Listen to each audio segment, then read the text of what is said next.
Hi everyone, I'm Caitlin. I know a lot of you already from previous classes, which is always exciting. I love to work with people again, and I see some new faces, so that's really fun too. I've been at University College for about a year now. I'm in the MA for professional creative writing with the concentration in fiction. My goal in my writing life would be to write historical fiction novels, historical mystery novels, some gothic. I like, like Shirley Jackson and Edgar Allan Poe are influences on my work. And then I am actually really interested in writing screenplays. So I've got a couple ideas, lots of stuff in the works. I don't write a lot of short stories, but I'm really interested for this class because I know that to break into the business, a lot of people do it with their short stories in different publications. So I'm hoping to start writing more short stories and that this class will help me with that. Sorry, I thought I heard somebody. Um, like I said, I'm almost done with my education here. I came to University College after finishing my bachelor's degree in English at American Public University. And I really liked it there too. I love school. I don't think I want to teach though. I definitely want to be a writer. So after that, I didn't know exactly what I wanted to do for my master's and couldn't find an online program that worked the same as my bachelor's. So it took me a little bit to get to University College, but once I saw the program that was offered at DU, which I've always greatly admired, I knew that that's what I wanted to do. So it's sad that I'm almost done, but it's been a really fun ride. The story that I've chosen to read for you guys today is by Kate Chopin. She's a writer that I really admire. I admire her style and her imagery and all that kind of stuff. And this is one of my favorites of hers. It's called The Story of an Hour. Knowing that Mrs. Mallard was afflicted with a heart trouble, great care was taken to break to her as gently as possible the news of her husband's death.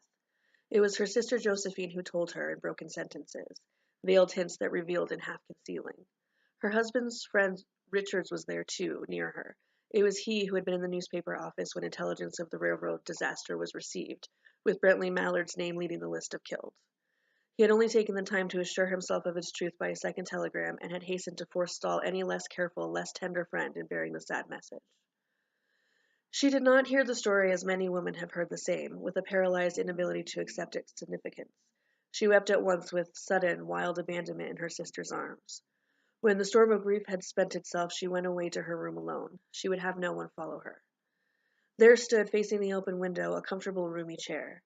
Into this she sank, pressed down by a physical exhaustion that haunted her body and seemed to reach into her soul.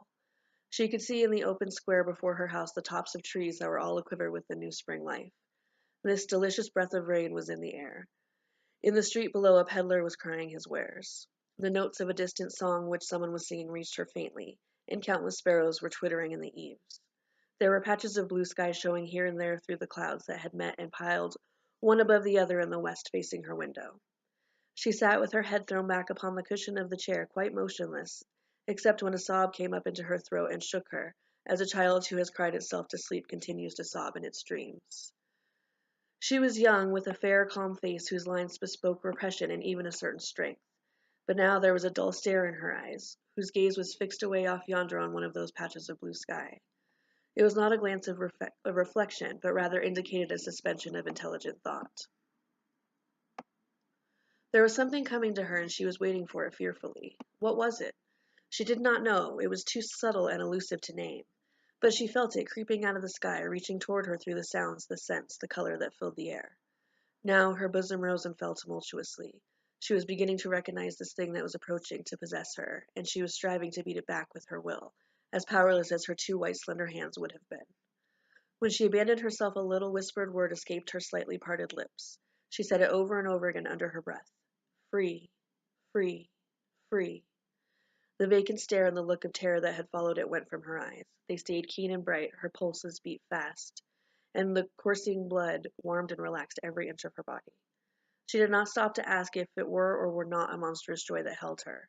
A clear and exalted perception enabled her to dismiss the suggestion as trivial. She knew that she would weep again when she saw the kind, tender hands folded in death, the face that had never looked save with love upon her, fixed and gray and dead. But she saw beyond that bitter moment a long procession of years to come that would belong to her absolutely, and she opened and spread her arms out to them in welcome. There would be no one to live for her during those coming years. She would live for herself. There would be no powerful will bending hers in that blind persistence with which men and women believe they have a right to impose a private will upon a fellow creature. A kind intention or a cruel intention made the act seem no less a crime as she looked upon it in that brief moment of illumination. And yet she had loved him, sometimes. Often she had not. What did it matter? What could love, the unsolved mystery, count for in the face of this possession of self-assertion, which she suddenly recognized as the strongest impulse of her being? Free, body and soul free, she kept whispering. Josephine was kneeling before the closed door with her lips to the keyhole, imploring for admission. Louise, open the door, I beg, open the door. You'll make yourself ill. What are you doing, Louise? For heaven's sake, open the door. Go away, I'm not making myself ill. No, she was drinking in a very elixir of life through that open window. Her fancy was running riot along those days ahead of her, spring days and summer days and all sorts of days that would be her own. She breathed a quick prayer that life might be long. It was only yesterday she had thought with a shudder that life might be long. She arose at length and opened the door to her sister's importunities. There was a feverish triumph in her eyes, and she carried herself unwittingly like a goddess of victory. She clasped her sister's waist, and together they descended the stairs. Richard stood waiting for them at the bottom. Someone was opening the front door with a latchkey. It was Bentley Mallard who entered, a little travel-stained, composedly carrying his gripsack and umbrella. He had been far from the scene of the accident and did not even know there had been one. He stood amazed at Josephine's piercing cry, at Richard's quick motion to screen him from the view of his wife. But Richard's was too late. When the doctors came, they said that she had died of heart disease, of a joy that kills.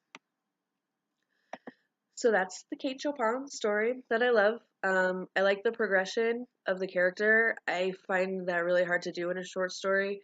And, this is just one instance of a woman hearing really bad news and having a reaction that seems, kind of monstrous in a way. And then, finding out it's not true and dying from it. So it's really interesting that, such transformation happened in her bedroom, sitting in a chair staring out a window. It's very Virginia Woolf, who I saw another classmate did. Virginia Woolf is also amazing, and I love short stories. So I'm really looking forward to, learning more about the art of the short story and writing some of my own and hopefully working on getting some ideas so that we can start getting them published. Again, it's nice to see all of you. Hello, Professor. Nice to meet you, and I can't wait to work with you all over the next 10 weeks. Bye. Have a happy new year, everybody. Be safe.